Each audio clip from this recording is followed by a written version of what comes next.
Feliz sábado, irmãos. Que o amor de Deus o Pai esteja com todos nós aqui esta manhã, às nossas queridas visitas. Que Deus vos abençoe grandemente. Antes de mais, quero agradecer a todos aqueles que oraram por mim esta semana, que eu estive bastante doente, mas dia para dia senti as melhorias e, pela graça de Deus, estou aqui para poder partir a palavra do pão da vida do Senhor para cada um de nós. Que Deus possa ser engrandecido.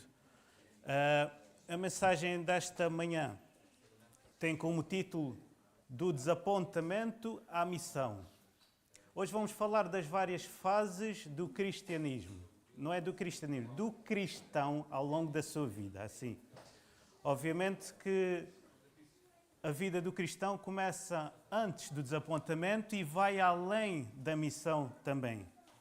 Portanto, hoje, esta manhã, vamos refletir sobre quatro fases que o cristão passa nesta vida.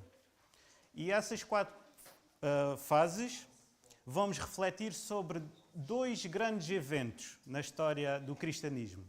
O primeiro é logo nos primórdios do cristianismo primitivo e o segundo é no período final do cristianismo ou do período final desta terra que vamos meditar. Portanto, vamos colocar vários versos na tela para poupar tempo. Os versículos que vamos ler na tela não precisam perder tempo a abri-los, está bem? Mas vai haver outros versos que eu vou pedir para que vocês abram e leiamos também. E o que vou pedir já agora é vocês que abram a Bíblia em Lucas capítulo 24.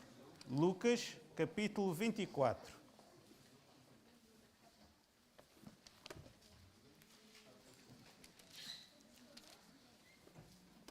Lucas capítulo 24, isto já passa-se após a ressurreição de Jesus, e por falar em Jesus Cristo, este Jesus que nós amamos, este bondoso Jesus que é amor, a sua essência é amor, que deu a sua vida por nós, aquele Jesus que compreende as nossas dificuldades, que sabe o que é que vai no nosso coração, que faz justiça.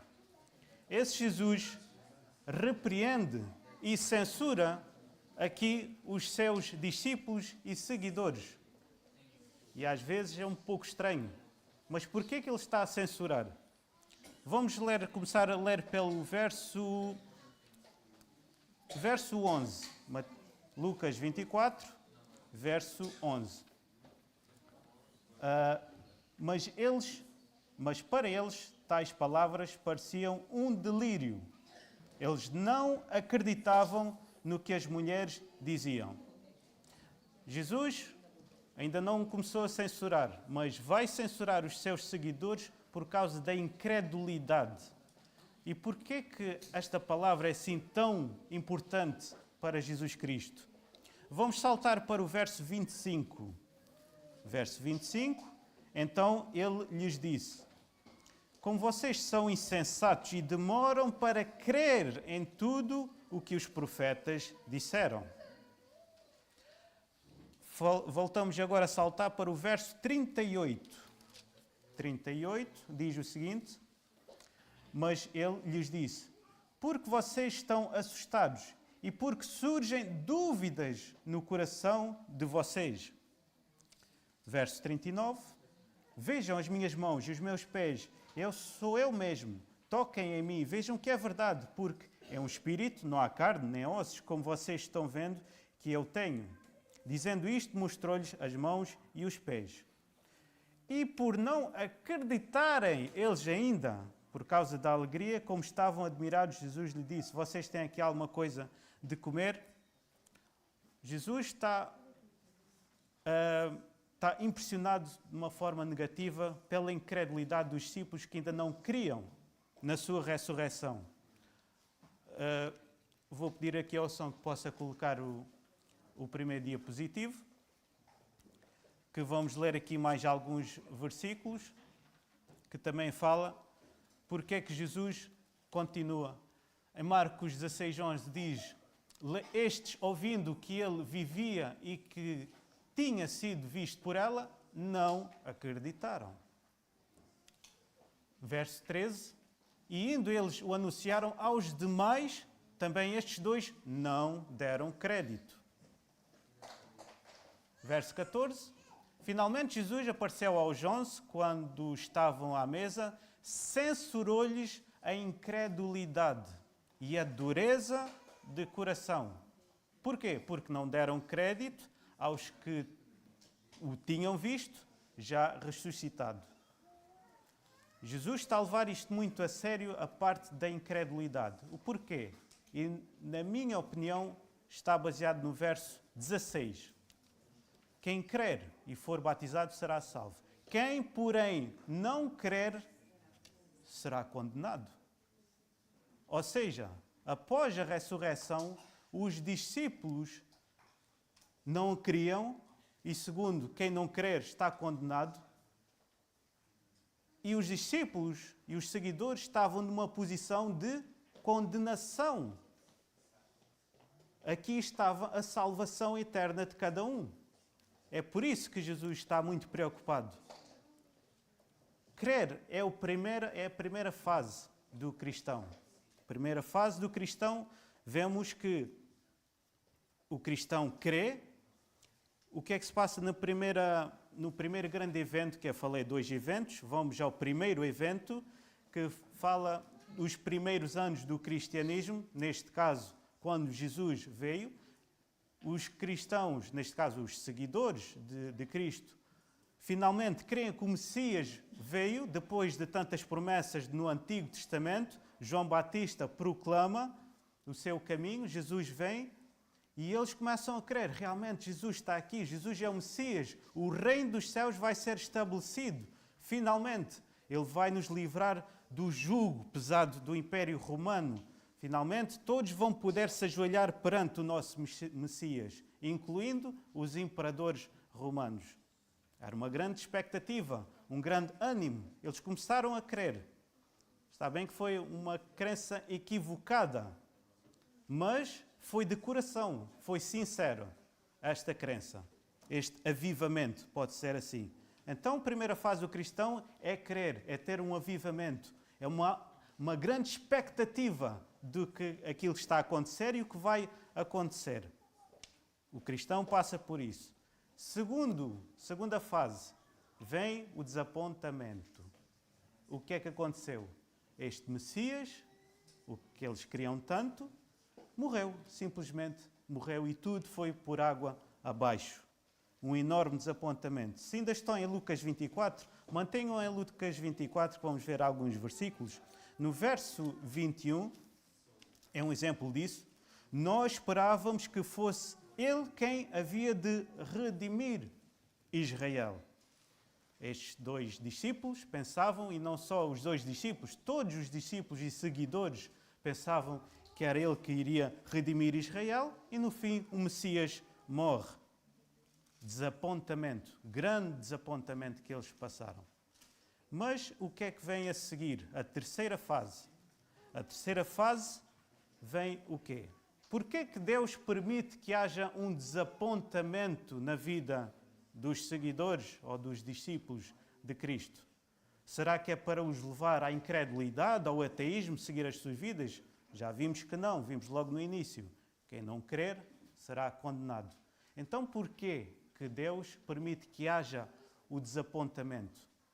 Permite para que aqueles que estão desapontados possam ir ao encontro do entendimento realmente do que aquilo que está a passar.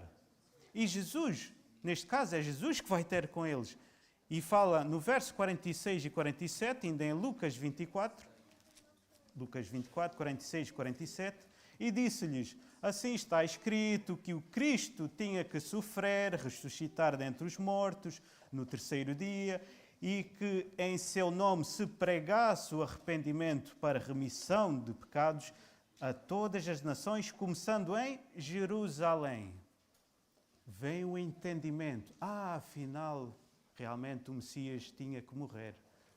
Tinha que morrer e não era para remir o Império Romano. Era para remir os pecados. E os pecados de quem? Apenas dos judeus? Não, os pecados de toda a humanidade, todas as nações, a começar por Jerusalém. Aí vem o entendimento, vem o estudo da palavra. Os discípulos não tinham a Bíblia como nós temos na altura. Eles não tinham. Eles ouviam o que os mestres falavam nas sinagogas. Mas eles tinham algo, eu arrisco-me dizer, superior. Eles tinham a palavra viva, que era o próprio Cristo, que lhes estava a dar o entendimento. E certamente com oração eles estavam a entender. Então há um novo reavivamento aqui. E por isso, quando há um novo reavivamento, há uma nova relação mais forte do que a anterior com Deus. E isso gera automaticamente a quarta fase, que é missão. Isto está no verso 48 ainda de Lucas 24, 48. Vocês são testemunhas destas coisas. Eis que envio sobre vocês a promessa de meu Pai. Permaneçam, pois, na cidade, até que vocês sejam revestidos do poder que vem do alto. Então, depois de Cristo os fazer entender o que realmente se passou, eles entenderam, agora têm uma nova perspectiva mais bíblica, cêntrica na Bíblia, e agora têm uma missão, levar todo este Evangelho a todos, não apenas aos judeus, mas a todos os que quiserem a salvação, que está disponível para todos. 4 fases que o cristão, neste caso aqui, passaram. Um avivamento, uma enorme expectativa, o Messias veio, está a chegar, o reino dos céus chega, estamos com uma grande alegria. Segunda fase, vem o desapontamento, aquela expectativa que nós tínhamos, foi tudo por água abaixo. Depois vem o entendimento do que realmente aconteceu no desapontamento, e aí nós entendemos, nos fortalecemos mais, e isso automaticamente nos leva à missão. E foi o que os discípulos fizeram. Este é o primeiro evento, o primeiro exemplo. Vamos agora para o segundo evento. E o segundo evento, vou dizer qual é a Bíblia, o livro que vamos abrir, que nós possamos abrir, é Apocalipse, capítulo 10. Para aqueles que entendem de profecia, se calhar sabem qual é o evento que vamos falar aqui, Apocalipse, capítulo 10, que também passam pelas mesmas fases que o cristianismo primitivo. Vamos ler o primeiro verso. Vi outro anjo forte, descendo do céu, envolto em nuvens, com arco-íris por cima da sua cabeça. O rosto dele era como o sol, e as pernas eram como colunas de fogo. O anjo tinha na mão um livrinho aberto. Paramos por aqui. Primeiro, que ser celestial é este? Um anjo forte do céu, com arco-íris. Estas características, onde é que nós vemos estas características? Eu vejo estas características no primeiro capítulo do Apocalipse, Apocalipse 1. É uma referência direta a Jesus Cristo. Este anjo é o próprio Jesus Cristo. É uma clara referência. Só um pequeno à parte, sabemos que Jesus Cristo, ele é eterno. Ele não teve início nem terá fim. Este anjo é apenas um atributo, uma posição dada a Jesus Cristo, uma forma assumida por Cristo. E ele tem aqui, no verso, o anjo tinha na mão um livrinho aberto. Pôs o pé direito sobre o mar e o pé esquerdo sobre a terra.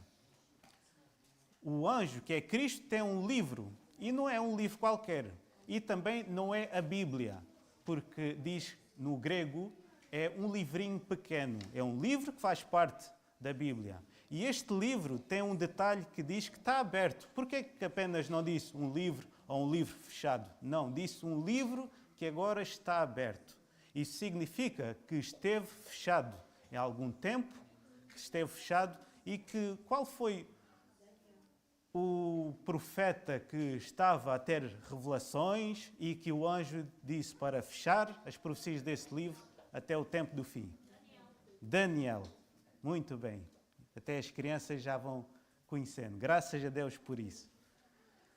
Foi isso. Daniel houve uma profecia, pelo menos uma, que ele não entendeu. Qual foi? A profecia das 2300 tardes e manhãs e o santuário será purificado. O próprio profeta não entendeu e ele tentou, obviamente, perceber. Mas o anjo disse, vai Daniel, encerra as palavras da profecia, porque essas palavras estão para os dias do fim. Lá sim, nesse momento sim, muitos esquadrinharão, muitos vão examinar, muitos vão estudar e o saber se multiplicará. O saber do quê? Das profecias, principalmente das 2300 tardes e manhãs. Então, Apocalipse capítulo 10, agora lendo o verso 8, continuando, diz o seguinte: a voz que ouvi, vinda do céu, estava de novo falando comigo e dizendo, vá e pegue o livro que se acha aberto na mão de um anjo, que está em pé sobre o mar e sobre a terra. Então fui ao anjo, pedi-lhe que me desse o livrinho. E então ele falou, pegue o livrinho e devore-o. No seu estômago será amargo, mas na sua boca será doce como mel. Peguei o livrinho da mão do anjo e o devorei. Paremos por aqui. João está a ter uma visão que uma voz do céu diz, vai ter com o anjo, que neste caso que é Jesus, e pede o livrinho. E Jesus dá o livrinho. Jesus diz, agora devora-o. E João devorou. O que significa devorar o livrinho na Bíblia Sagrada em profecia? Devorar significa examinar, tentar entender a vontade da palavra de Deus para cada um de nós. E como João, nesta altura profética, já não existia, porque isto é para os dias do fim, o próprio anjo de Daniel disse que isto é para os dias do fim, nos dias do fim haveria pessoas que se levantariam para estudar aquela profecia que Daniel não entendeu, a profecia das 2300 tardes e manhãs. E nós vemos isso na história. Por volta de 1700, um astrônomo, um físico, químico, chamado Isaac Newton, muito conhecido, não só no meio religioso, mas em todo o mundo, pois metade da sua vida foi na sua profissão e outra metade foi a estudar teologia. Isaac Newton, ele estudou as profecias de Daniel e chegou muito perto ao que nós pregamos hoje. 1700 anos mais tarde, outros continentes também se levantaram, um e outro, a estudar as profecias de Daniel, mas onde chegou o culminar da história foi nos Estados Unidos, um senhor chamado Guilherme Miller. Sabemos que esse Guilherme Miller, ele era um teísta. O que é um teísta? Basicamente, resumindo, Deus criou tudo, criou os céus e a terra, mas deixou a terra ao acaso. Cada um vive a sua vidinha e Deus foi-se embora. Só que ele, numa guerra civil, uma bomba explodiu mesmo perto e aquilo era morte certa. Só que ele não morreu. Ele não morreu e aquilo mexeu-lhe muito. Ele viu que Deus estava a atuar na vida. E ele começou a estudar a Bíblia Sagrada. Começou desde o início, Gênesis, versículo 1, só passava para o segundo versículo quando entendesse o primeiro versículo, e assim foi estudando, até chegar a Daniel 8,14, que diz, até 2300 tardes e manhãs, e o santuário será purificado. E ele não entendia essa parte.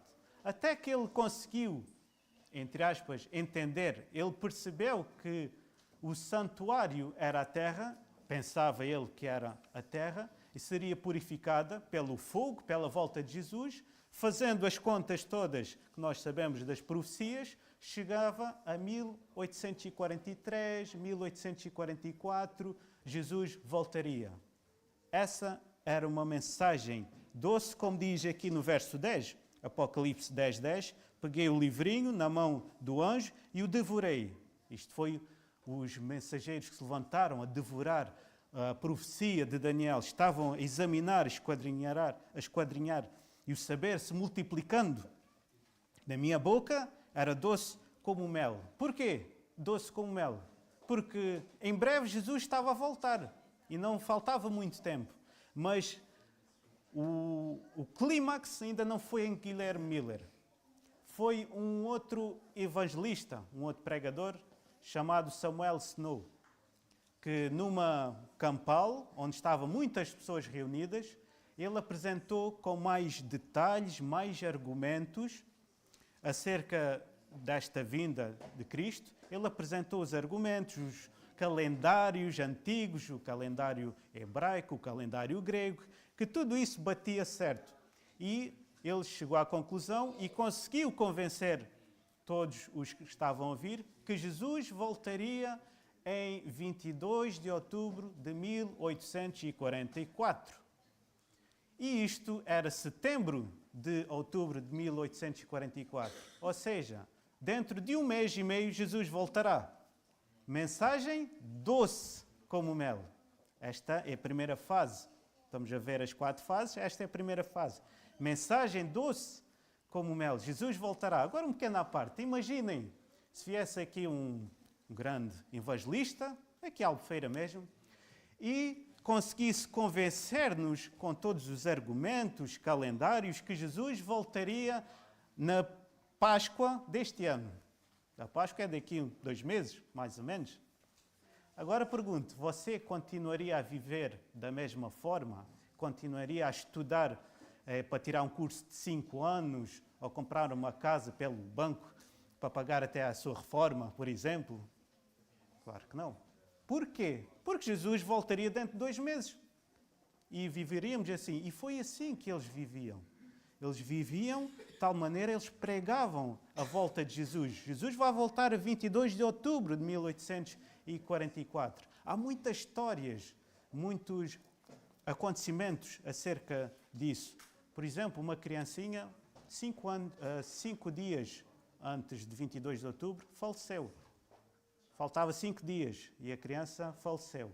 E os seguidores mileritas, adventistas, confortavam os pais daquela criança, a dizer, não desanime, a criança vai ressuscitar dentro de 4 dias, porque Jesus vai voltar, vai ressuscitar. E os pais ficaram animados, porque realmente, dentro de 4 dias ou 5, iriam ver a criancinha. Vejam só a expectativa. Eles criam de coração e sinceridade.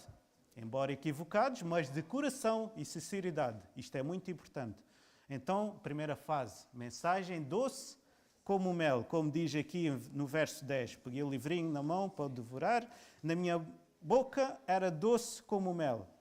Quando, porém, o comi, ou seja, quando, porém, chegou o dia mesmo, a hora H, o dia 22 de outubro de 1844, todos estavam à espera. Alguns dizem que não foi dezenas ou centenas, foi milhares de pessoas que estavam ansiosamente à espera de Jesus. E ficaram lá a olhar para o céu. A tarde passou, eles continuaram a olhar para o céu. A noite chegou, ainda nada, mas eles não desistiam, até que chegou a meia-noite. A meia-noite. E acabou aí. Um grande desapontamento. O que aconteceu? Jesus não voltou. Foi um desapontamento tal que muitos choraram a noite toda, como se fosse um funeral. Porque aqui diz, quando porém comi, o meu estômago ficou amargo. Um enorme desapontamento. Na madrugada seguinte, houve alguém que se levantou mais cedo com outro amigo e decidiu ir confortar alguns irmãos. Agora eu pergunto, por que Deus permite estes desapontamentos que aconteçam na vida deles? Porquê? Será que é para os levar à incredulidade ou para cada um seguir o seu caminho? Já vimos que não. É para quê? É para... Deus permite que haja esses desapontamentos para termos um real entendimento daquilo que se está a passar.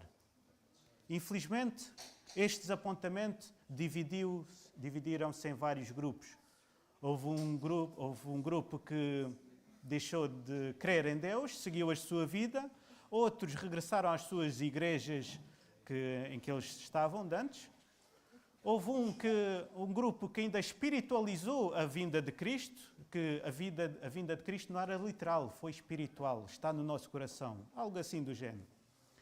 E outros marcaram datas, mas houve um pequeno grupo que realmente tentou perceber, entender o que realmente estava a passar, porque tudo estava a bater certo, as contas, as datas, 1844, 457 a.C., o ano 27, o ano 31 e por aí vai, tudo estava certo.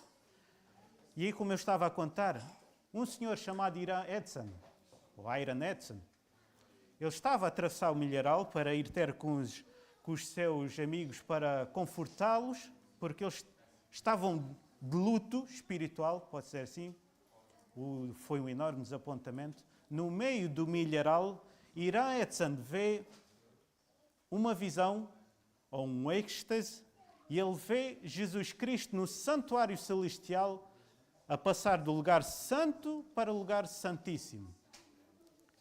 Alguns mais entendidos dizem que Iran Edson não teve uma visão nem um êxtase. Diz que Iran Edson, o que viu foi realmente em direto o que estava a passar. O que ele viu estava a acontecer naquele exato momento. Jesus Cristo a passar do lugar santo para o lugar santíssimo. E aí começou o início do entendimento. Começaram-se a juntar várias vezes, várias tardes, várias noites, a estudar a Bíblia, a tentar entender. Realmente então não era a volta de Cristo, e perceberam que o santuário não era a terra, e aí o saber foi-se multiplicando também acerca das profecias. E eles foram começar a estudar, e aí tiveram um novo reavivamento pelo conhecimento da palavra e da oração. Aqui, uma à parte, não existe reavivamento e reforma sem o estudo da palavra de Deus e sem a oração, sem falar com Deus acerca do estudo. Não existe. Irmãos, todos os avivamentos que vocês estão a ver no mundo afora, se não estiver baseado no intenso estudo da palavra de Deus e da oração intensa também com Deus, desta relação íntima com Deus, não há reavivamento. Esse reavivamento pode existir, mas não é de Deus. Já falamos isso na escola sabatina também. Então, esse reavivamento e reforma, o que é que leva automaticamente? No verso 11, ainda em Apocalipse 10, verso 11, diz: então me disseram, é necessário que você ainda profetize a respeito de muitos povos, nações, línguas e reis. Ainda é necessário pregar para todo o mundo, não é só para vocês nos Estados Unidos que são escolhidos. E aí começaram a propagar a palavra, enviaram missionários para a Europa, para a Austrália, para todo o mundo. E é o que chegou aos dias de hoje. A missão mundial, ela implica todos os continentes que implica todos os países que implica todos os distritos que implica todas as freguesias, aldeias, casas, pessoas. Então, a missão mundial parte do pessoal, da pessoa que vai para o mundial. Então depende de cada pessoa, de cada um de nós. Missão. Vimos agora quatro fases. Avivamento, mensagem doce como o mel, o desapontamento, uma enorme expectativa, no fim aconteceu tudo o contrário. Vem realmente o entendimento, terceira fase, e o reavivamento e reforma que nos leva automaticamente à missão. Irmãos, eu acho que vocês, já ao ouvirem a mensagem, estão a aplicar para cada uma das vossas vidas. Mas eu gostaria de terminar com esta aplicação para cada um de nós. Se os discípulos passaram por estas 4 fases, digo os discípulos de Cristo no cristianismo primitivo e os seus seguidores, se os mileritas adventistas passaram por estas 4 fases também, quem sou eu na fila do pão para saltar estas fases e ir direitinho para o céu? Eu sei que a nossa tendência pecaminosa é o facilitismo e chegar sem nos esforçar, sem passar por nenhuma fase. Mas se eles passaram todos, quem sou eu? Irmãos, de certa maneira, primeira fase, todos nós já passamos também. Um grande reavivamento, crer, um avivamento, não é reavivamento, é avivamento, que estamos no início, uma nova expectativa. Não interessa se você nasceu dentro da igreja ou se 20 ou 25 anos é que entrou após na igreja, não interessa. Você, de alguma maneira, você que nasceu na igreja, teve esse encontro com Deus, pode ser até de forma gradual, mas houve um momento que teve um encontro com Deus e que Deus foi realmente importante na sua vida, você teve um avivamento, decidiu se batizar, faz parte da igreja, dos serviços, tem uma vida fantástica, essa comunhão é o primeiro amor que chamam também.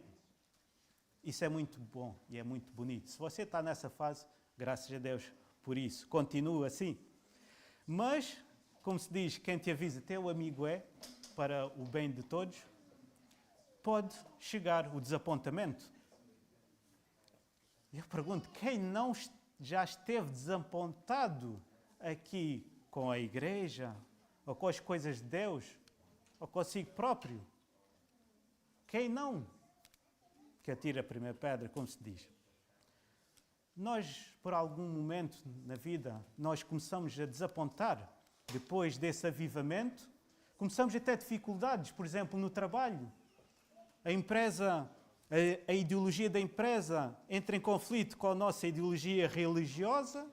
Quem diz no trabalho, diz na família. Os nossos familiares, ou até o nosso cônjuge, que não parte da mesma ideologia religiosa, e você começa a ficar desapontado. Os seus amigos começam a se afastar, sem você se afastar, eles já começam a se afastar para a sua nova vida.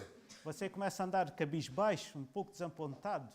Aquele irmão que está sentado ao seu lado, que você via como um exemplo, um irmão perfeito que tem uma auréola na cabeça e que ao andar nem toca com os pés no chão porque ele tem asas, você começa a ver que ele realmente não tem asas, não tem uma auréola e que ele realmente está sujo das suas imperfeições, do seu caráter defeituoso e até pecados que você começa a descobrir. E tem mais, ele é líder de algum departamento. Como é que é possível? Estou extremamente desapontado com isso. E mais, começo a ficar desapontado comigo mesmo. Objetivos que eu quero alcançar, não consigo, não saio da estaca zero e fico extremamente desapontado. Eu falo por mim, meus irmãos. Já me desapontaram? Já me desapontaram. E eu também falo outra coisa. Já desapontei? Já, infelizmente. E se calhar estou desapontando neste momento. É uma realidade, meus irmãos. Mas fica por aqui? Não, não fica por aqui. Qual é a chave? Será agora abandonar a igreja? A igreja são os hipócritas, é um desapontamento para estar aqui, mas vale estar no mundo. Fica a ganhar se calhar um pouco mais. Deixei este trabalho e aquele por causa... Ou então posso continuar com a minha fé e quem sabe até levar mais alguns irmãos para fazermos alguns grupos e fazermos um movimento à parte. Foi para isso que Deus permitiu que chegasse o desapontamento à sua vida ou à minha vida? Não. E agora? Solução para isto? Agora é que é importante. A solução, quando eu estou desapontado com alguma coisa, é ir para casa, no quarto, fechar a porta, apagar a luz, ajoelhar e falar com Deus sobre todos estes assuntos. Meu Pai, eu não entendo o que é que está a passar. Por que o fulano tal era assim e está-se a comportar assim? Por que eu estou a ver a igreja desta maneira? Meu Pai, faz-me entender se aquilo que eu estou a ver é certo ou eu estou errado. Eu posso estar equivocado. Por que eu estou decepcionado com muitas coisas? E outras por aí além. E como é que vamos obter a resposta? Deus nos responde.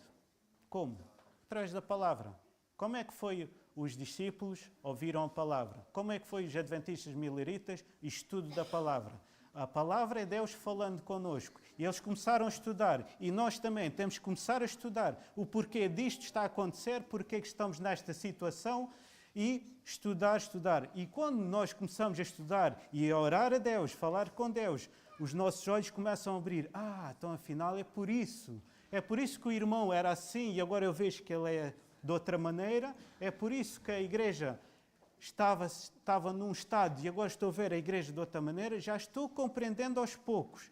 E não fiquem só pela palavra. Procurem o Espírito de Profecia, que vai nos ajudar. Outros livros, comentários bíblicos ou até outros autores que são especialistas em cada matéria. Procuremos entender realmente. Aí vamos ter um reavivamento.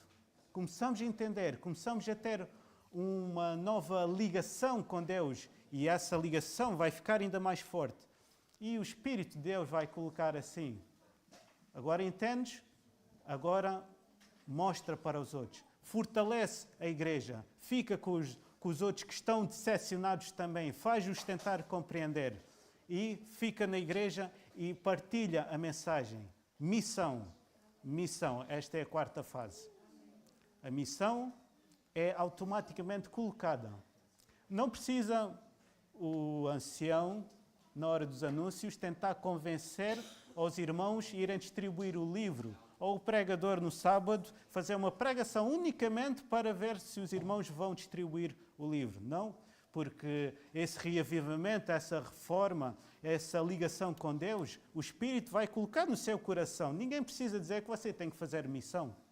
Eu disse distribuir o livro, mas missão é muito mais do que distribuir o livro. Isto é só uma pequena fação. Há 1001 coisas que podemos fazer missão, desde o nosso comportamento, pela TV, internet, os satélites e tudo mais, versus, vocês sabem, há 1001 coisas. O Espírito Santo vai-vos dar capacidade para fazer missão. Pessoal até. Pessoal e congregacional também.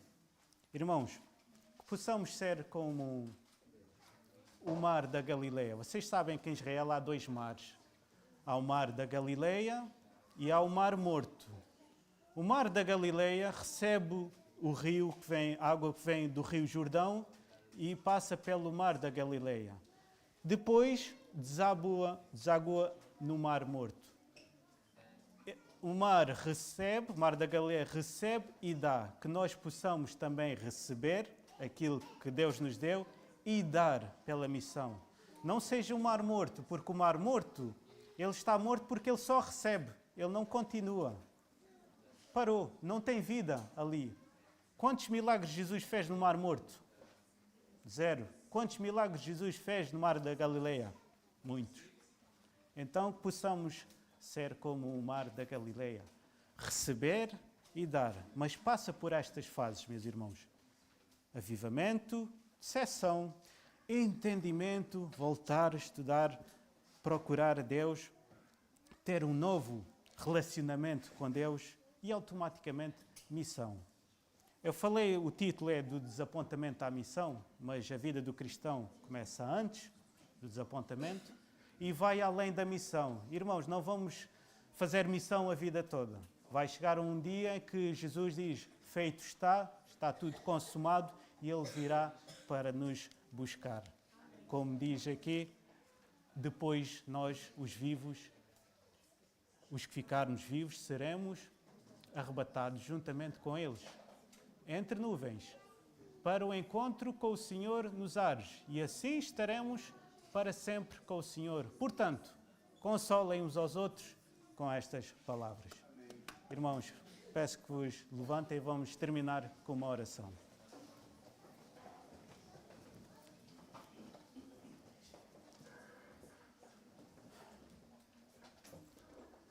Senhor, nosso bom Deus, nosso bom Pai,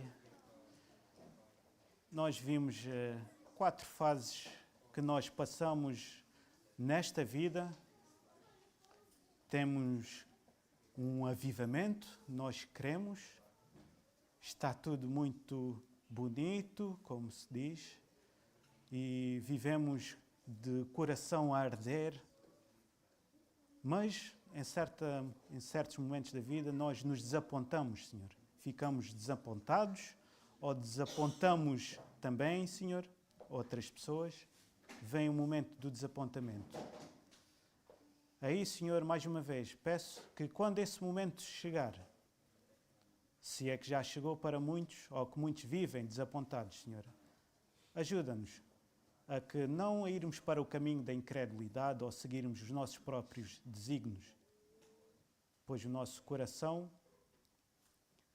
é como uma fonte de água impura. Senhor, ajuda-me nesse momento, a todos nós que estamos desapontados, a ajoelhar-nos e a irmos diretamente a Ti, Senhor, para saber o que realmente se está a passar nesse desapontamento. Ajuda-nos a compreender. Fala-nos através da Tua palavra, Senhor. Faz-nos entender, Senhor. Fortalece-nos. Faz-nos ter uma nova relação, uma nova ligação mais forte do que a anterior, Senhor. E no final, Senhor, o Teu Santo Espírito vai nos colocar para que tudo isso que nós estamos a aprender, os nossos olhos estão a abrir para ficarmos mais perto do significado do que a Tua palavra nos diz. Ajuda-nos, Senhor, a partilhar, a fazer missão para os que estão à nossa volta, Senhor. Então o Evangelho será pregado a todo mundo e virá o fim. Estamos desejando esse fim, Senhor. Que o Teu Santo Espírito possa ser com cada um de nós, Senhor. Ajuda-nos. Tudo isso pedimos e agradecemos. Em nome de Jesus. Amém.